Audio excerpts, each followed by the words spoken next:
Hey everyone, thanks for watching my video on this mini UPS with a 9-ampere battery. Now, I've got something special for you. I'm offering the full circuit to 5 lucky viewers. All you have to do is answer this question. How long do you think this 9-ampere battery will last as a backup power source in this mini UPS, given the voltage and current I'm showing in this video?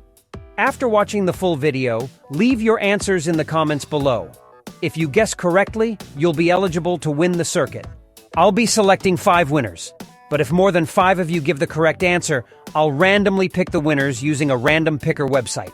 The deadline to enter is 10 days after this video is uploaded, so make sure to submit your answer before then.